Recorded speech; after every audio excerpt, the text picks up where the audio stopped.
So good morning. काल आपण बघितलं होतं की इनहेरिटन्सचे टाईप्स बघितले होते वेगवेगळ्या प्रकारचे. So today we see the last type of inheritance that is hybrid inheritance. So hybrid inheritance means what? The combination of two or more inheritance. Inheritance means what? The combination of two or more inheritance, that is known as the hybrid inheritance. And in this concept or in the hybrid inheritance, we can use the concept like virtual base class for the inheriting the data. For the inheriting the data, we can use the virtual base class. So we have just discussed the situation where we would require the use both the multiple and multi-level inheritance. म्हणजे आपल्याकडे असं काही situation आली की आपल्याला काय करायचं, दोन प्रकारचे इनहेरिटन्स यूज करायचे आहेत, like multiple and multi-level inheritance. Consider a situation where all three kinds of inheritance, namely multi-level, multiple, hierarchical inheritance. आणखी एक सिच्युएशन त्यांनी सांगितलेलं आहे की समजा की आपल्याकडे काय आलेलं आहे, तीन वेगवेगळ्या प्रकारची इनहेरिटन्सची कन्सेप्ट इम्प्लिमेंट करायची वेळ आलेली आहे. म्हणजे कुठली? मल्टी-लेवल, मल्टिपल आणि हायरार्चिकल. So are involved. This illustrate in the figure 8.12. The child has two direct base class, parent 1 and parent 2, which themselves have a common base class grandparent. The child inherits the treats the grandparent via two separate paths. It can also inherit the directly as shown by the broken line. The grandparent is sometimes referred to as indirect base class. See the diagram. So here the grandparent, that is grandparent, that is and parent one, parent two and child. Suppose consider करा की regular आपल्या example मध्ये हे आपले आजोबा आहेत आणि त्यांची दोन मुलं आहेत, बरोबर आहे, आणि त्यांना एक मुलगा आहे. हं. मग ते काय होणार आहे, इनडायरेक्टली ग्रँड पेरेंटची प्रॉपर्टी चाइल्ड त्यांच्या पेरेंट्स चाइल्डला मिळू शकते किंवा त्यांचा डेटा इकडे येईल. आणि ग्रँड पेरेंटचा डेटा, सपोज ग्रँड पेरेंट दोन गाडी असतील, त्यांनी त्यांनी पेरेंट वन लाईक दिली, पेरेंट टू लाईक दिली, आणि चाइल्डला पेरेंट वनची पण गाडी यूज करता येते आणि पेरेंट टूची पण गाडी काय करता येते, यूज करता येते. So this is your benefit. हे तुमचं काय असणार, बेनिफिट असणार आहे. आणि इनडायरेक्टली आजोबांची गाडी सुद्धा तुम्हाला काय करता येणार, वापर, त्यांची प्रॉपर्टी पण तुम्हाला काय करता येणार आहे, यूज करता येणार आहे. So the inheritance by the child is shown figure 8.12 might pose some problem. All the public and protected members of grandparent are inherited into child twice. दोन वेळा तुम्हाला डेटा काय करता येते, ते इनहेरिट करता येतं किंवा वापरता येतं. First via parent one and again via parent two. म्हणजे ग्रँड पेरेंटचा data parent one parent two मध्ये पण असणार आहे आणि इनडायरेक्टली चाइल्डला तो डेटा दोन वेळा यूज करता येणार आहे. पेरेंट, कारण का तोच डेटा पेरेंट वनकडे असणार आहे, तोच डेटा काय असणार आहे, पेरेंट टूकडे असणार आहे. त्यामुळे ॲट अ टाइम तुम्हाला काय करता येणार आहे, दोन वेळा तो डेटा काय करता येणार आहे, यूज करता येणार. दोन वेळा तो डेटा काय करता येणार आहे, यूज करता येणार आहे. So like that we can use the hybrid inheritance. अशा पद्धतीने आपण काय करू शकतो, हायब्रिड इनहेरिटन्स काय करू शकतो, आपण यूज करू शकतो. हायब्रिड इनहेरिटन्स काय करू शकतो, आपण यूज करू शकतो. ओके. तर हे करत असताना आपलं काय करावं लागतं, आणखीन एक कन्सेप्ट यूज करावं लागते. त्या कन्सेप्टलाच आपण काय म्हणतो, व्हर्च्युअल बेस क्लास. त्या कन्सेप्टलाच आपण काय म्हणतो, व्हर्च्युअल बेस क्लास. ओके. तर व्हर्च्युअल बेस क्लास म्हणजे कन्सेप्ट आपण बघू आता. व्हर्च्युअल बेस क्लासमध्ये काय होतं, तर the duplication of inherited members due to this multiple path can be avoided by the making the common base class as a virtual base class. मग एकच डेटा दोन ठिकाणी येतं. दोन ठिकाणी आलेला डेटा,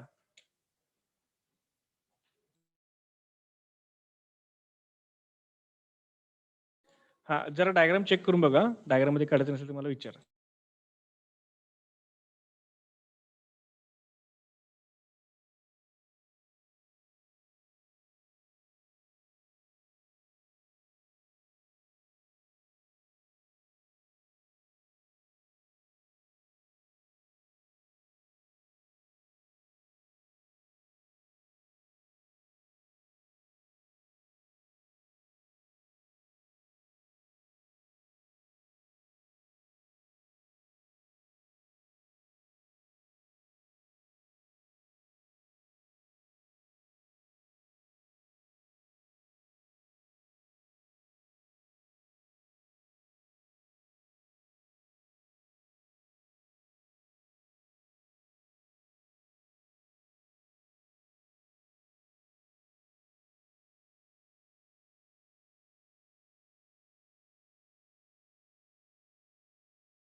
तर डायग्राम तुम्ही बघितलं असेल तर grand parent, parent 1, parent 2, parent आणि चाइल्ड अशा पद्धतीने युनिट केलेलं आहे. So to reduce the duplication because the data from the grand parent same data will be inherited in parent 1 and parent 2. So when child will access that data, it will repeat the same data multiple times. म्हणजे multiple times same data तुमचा काय येणार आहे तिथे येणार आहे. Multiple times तुमचा same data काय येणार तिथं येणार आहे. बरोबर आहे. तर मल्टिपल टाइम्स येत असताना मग तिथे काय होणार आहे कन्फ्युजन क्रिएट होणार आहे. So to reduce that confusion we can use one class as a base virtual class. मग तो प्रॉब्लेम सॉल्व्ह करण्यासाठी काय केलेला आहे एक क्लास जो काय तो काय केलेला आहे एक क्लास काय केलेला आहे व्हर्च्युअल बेस क्लास म्हणून काय केलं कन्सिडर केलं आहे. म्हणजे सपोज ग्रँड पेरेंट आहे आणि पेरेंट 1 आणि पेरेंट 2 ह्या दोन्ही मला सेम डेटा कुठे येणार चाइल्डमध्ये येणार आहे. तर आपण काय करणार आहे दोन्हीकडे सेम डेटा कन्फ्यूज होणार आहे किंवा रिपीट डेटा होणार आहे किंवा प्रॉब्लेम क्रिएट होणार आहे. So to avoid that ambiguity, to reduce that ambiguity, we can use one class as a virtual base class. मग एक क्लास आपण काय virtual base class करणार आहे. So the duplication of inherited members due to these multiple path can be avoided by making the common base class as a virtual base class while declaring the direct or intermediate base class as shown in figure. मग आपण त्याचं declaration कसं करणार आहे बघा virtual base क्लासचं. ठीक आहे. आता एक्झाम्पल घ्यायला क्लास ए घेतलेला आहे. क्लास ए घेतलंय class B1 virtual of public A class B2 public virtual A. ठीक आहे. म्हणजे काय केलेलं आहे इथं अशा पद्धतीने तुम्ही डिक्लेअर करू शकता. क्लास B1 तुम्ही तयार केलेला आहे कोणापासून A1 पासून. मग तिथं काय लिहिलं तुम्ही व्हर्च्युअल लिहिला. ठीक आहे आणि क्लास B2 ला पण काय लिहिलं व्हर्च्युअल लिहिला. आणि क्लास सी काय केलं आपण इथं जे बघा हे पेरेंट 1 पेरेंट 2 म्हणू शकता आणि हे चाइल्ड म्हणू शकता तुम्ही आणि हे public of B1 public of B2 ह्या दोन्हीपैकी कुठलं पण एक डेटा तुम्ही काय करू शकता घेऊ शकता. ह्या दोन्हीपैकी कुठले एक जो डेटा आहे ते काय करणार तिथं इनिट करून घेणार. कशामुळे व्हर्च्युअल कीवर्ड वापरल्यामुळे. कशामुळे वापरल्यामुळं व्हर्च्युअल कीवर्ड यूज केल्यामुळे काय होणार आहे त्या दोन्हीमधला कुठलाही एक डेटा तुम्हाला काय करता येणार ऍक्सेस करता येणार का प्रोग्राम ऍक्सेस करताना त्या दोन्हीपैकी एकच कुठला तर डेटा काय करणार तो ऍक्सेस करणार आहे. मशीन काय करणार आहे दोन्हीपैकी एकच कुठला तर डेटा तो काय करणार आहे ऍक्सेस करणार आहे. बरोबर. तर कसं होणार आहे बघा परत सांगतो क्लास ए आहे क्लास ए पासून आपण नवीन क्लास तयार केला B1 पब्लिक ऑफ ए.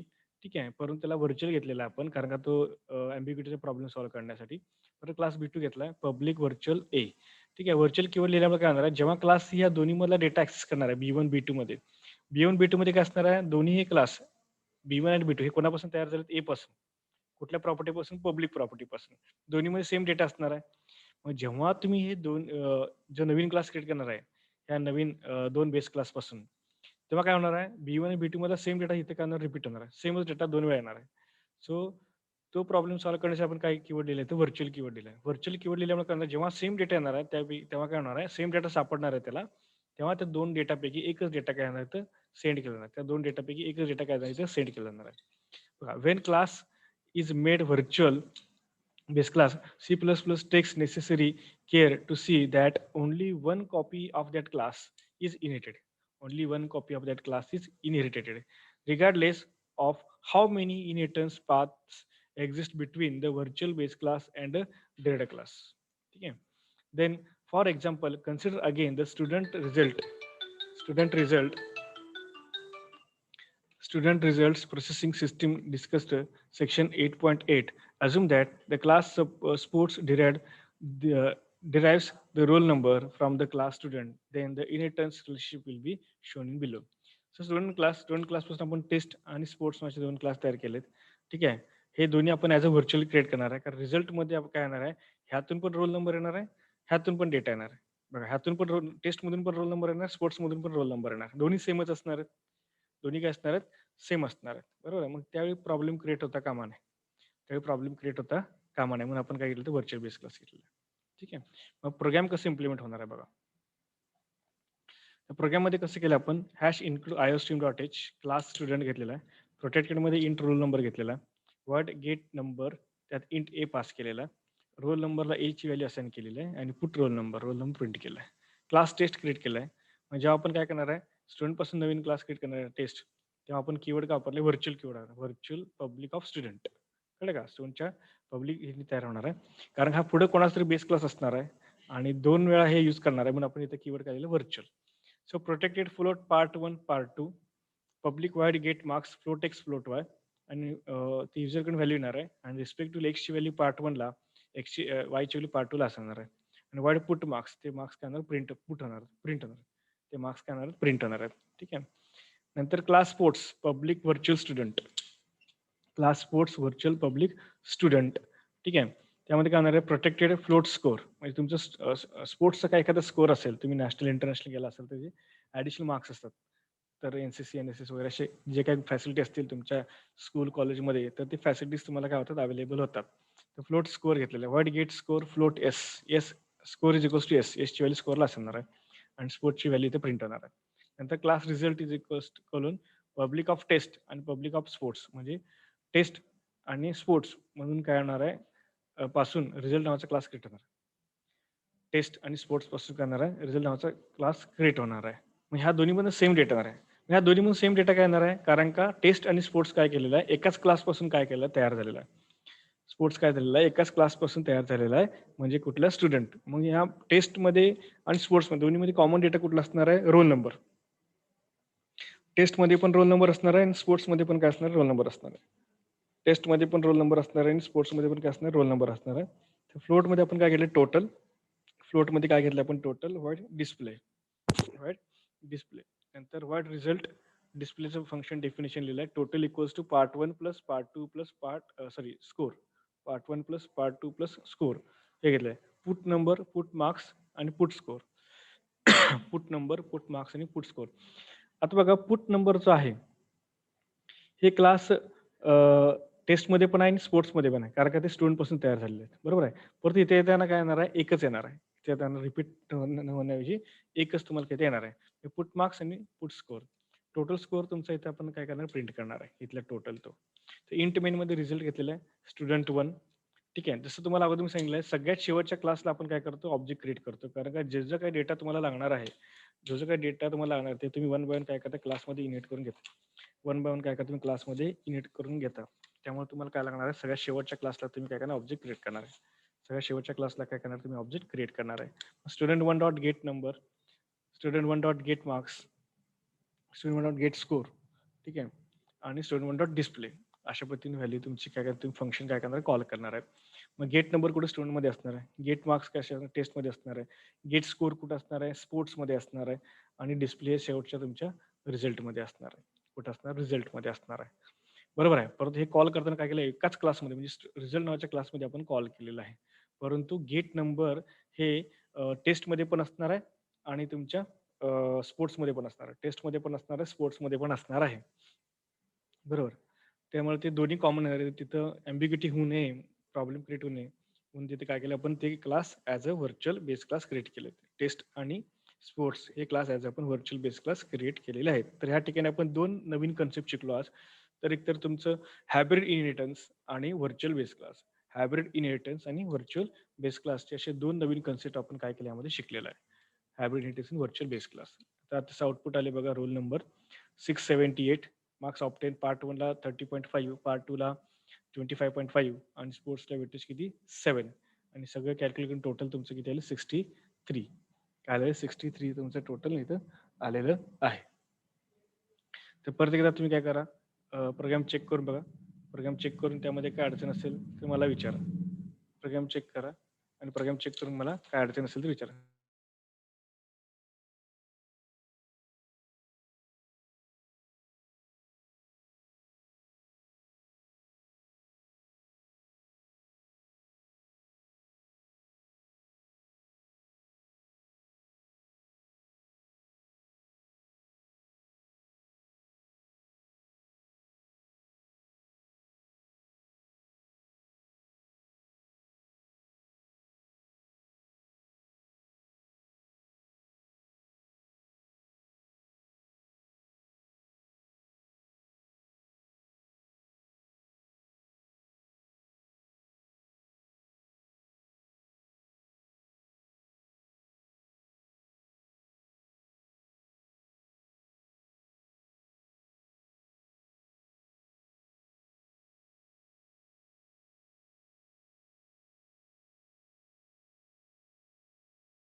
हा कोड बघा खालचा, खालचा कोड चेक करा. व्हर्चुअल क्लास तो चेक करा. ठीक आहे. व्हर्चुअल कसं कीवर्ड कुठे यूज केलेला आहे, 2 क्लासमध्ये डेटा कसं कॉमन येणार आहे, काय येणार आहे. थोडंसं किचकट प्रोग्राम आहे, त्यामुळे व्यवस्थित चेक करा. काय प्रॉब्लेम असेल तर विचारा.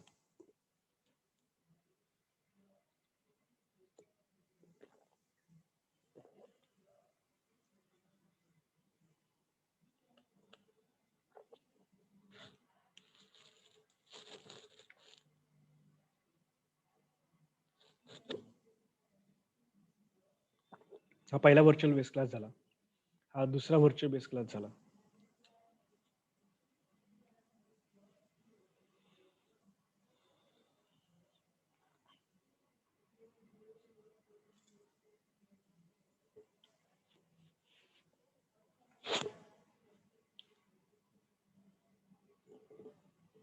दुसरा क्लास चेक करा. हा दुसरा virtual base class.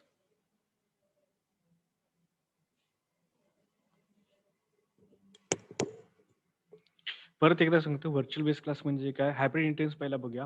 Hybrid inheritance means what, combination of 2 or more inheritance. एकापेक्षा जास्त प्रकारचे इनहेरिटन्सचं कॉम्बिनेशन आपण ह्यामध्ये करतो. त्यामध्ये त्यांनी काय केलं, मल्टिपल, मल्टी लेवल, ठीक आहे, आणि हॅरार्चिकल असं दोन्ही वेगळ्या पद्धतीचं काय केलं त्यांनी, इनहेरिटन्सचा प्रकार त्यामध्ये घेतलेला आहे. मग त्यांनी काय केलं, त्यामध्ये ग्रँड पेरेंट्स पासून पेरेंट 1 पेरेंट 2 क्लास क्रिएट केलेला आहे. नंतर चाइल्ड नावाचा क्लास क्रिएट केलेला आहे. मग ग्रँड पेरेंट पासून काय करणार आहे, पेरेंट 1 पेरेंट 2 हा क्लास क्रिएट होणार. म्हणजेच पेरेंट 1 पेरेंट 2 मध्ये काय येणार, सेम डेटा येणार आहे. बरोबर आहे. आणि ते चाइल्डवाला सेम येणार आहे. मग सेम डेटा तिथे येत असताना तिथे कम्प्लीट ऑम्बिगिटी क्रिएट होणार आहे. तो प्रॉब्लेम सॉल्व्ह करण्यासाठी काय केलंय, व्हर्चुअल बेस क्लास क्रिएट केलेला आहे. एक्झाम्पलमध्ये काय दिलेलं आहे, की स्टुडंट नावाचा क्लास आहे. स्टुडंट पासून टेस्ट आणि स्पोर्ट्स असे 2 नवीन क्लास क्रिएट केले आहेत. स्टुडंट पासून स्पोर्ट्स आणि टेस्ट असे 2 नवीन क्लास क्रिएट केलेले आहेत. तर टेस्टमध्ये काय केलंय तुम्हाला बघा. तर टेस्टमध्ये सुद्धा काय येणार आहे, स्टुडंटचा रोल नंबर येणार आहे आणि स्पोर्ट्समध्ये पण स्टुडंटचा रोल नंबर येणार आहे. आणि टेस्ट आणि स्पोर्ट्स पासून काय केलेलं आहे, तर नवीन इथं रिझल्ट नावाचा क्लास क्रिएट केलाय. नवीन काय केलंय, रिझल्ट नावाचा क्लास काय केलेला आहे, क्रिएट केलेला आहे. मग रिझल्ट नावाच्या क्लासमध्ये काय होणार आहे, टेस्टमधून पण रोल नंबर येणार आहे आणि स्पोर्ट्समधून पण रोल नंबर येणार आहे. टेस्टमधून पण काय येणार आहे, रोल नंबर येणार आहे आणि स्पोर्ट्समध्ये पण रोल नंबर येणार आहे. मग तेव्हा जे येत असतं, तेव्हा जेव्हा तुमचा डेटा येत असतो, दोन्ही क्लासमधून डेटा येत असतो, तेव्हा काय होतं, तर ॲम्बिग्युटी होते. म्हणजे त्याला कन्फ्युजन होते, की कुठला रोल नंबर घ्यायचा, कोणता रोल नंबर घ्यायचा, प्रॉब्लेम क्रिएट होतो. मग तो प्रॉब्लेम सॉल्व्ह करण्यासाठी आपण जो नवीन रिझल्ट नावाचा क्लास क्रिएट करणार आहे, आणि तो क्लास कोणत्या बेस क्लासमध्ये तयार करणार आहे, त्या क्लासला आपण काय करणार आहे, व्हर्चुअल बेस क्लास म्हणणार आहे. मग तिथे फक्त एक व्हर्चुअल कीवर्ड आपण ऍड करणार आहे. काय करणार आहे, व्हर्चुअल कीवर्ड ऍड करणार आहे. व्हर्चुअल कीवर्ड ऍड केल्यामुळे काय होणार आहे, आपल्याला त्याचा उपयोग कुठं होणार आहे, दोन्ही मला सेम डेटा जर असेल, तर तो दोन्हीपैकी एकच डेटा काय करणार आहे, तो रिझल्टमध्ये पाठवणार आहे. दोन्ही म्हणजे स्पोर्ट्स आणि टेस्टमधला सेम डेटा काय करणार आहे, एकच डेटा कुठं पाठवणार आहे, तो रिझल्टमध्ये सेंड करणार आहे. हा एक कोड आहे. त्यानंतर खालच्या बाजूला हा एक कोड आहे. मेन फंक्शन बघा, हा कोड चेक करा. पुस्तक ऑलरेडी मी पाठवलेलं आहे तुम्हाला सॉफ्ट कॉपीमध्ये. त्यामध्ये आहे, पेज नंबर चेक करा. ठीक आहे, त्यानुसार चेक करत जा. काय शंका असेल तर मला मेसेज करा किंवा लेक्चरच्या वेळी तुम्ही विचारलं तरी चालेल.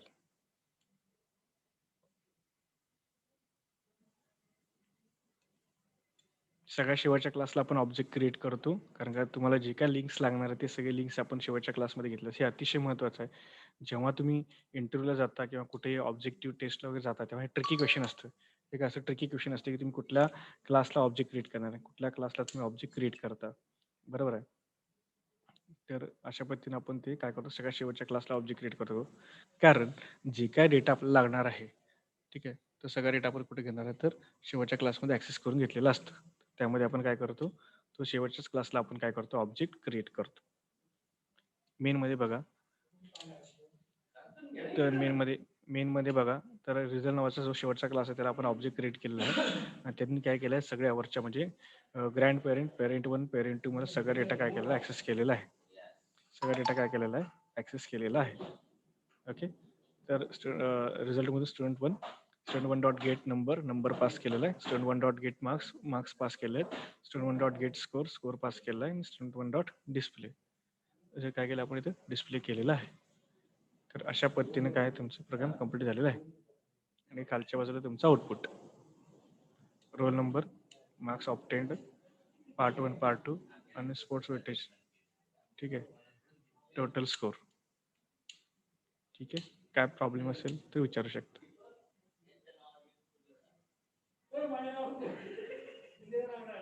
ओके,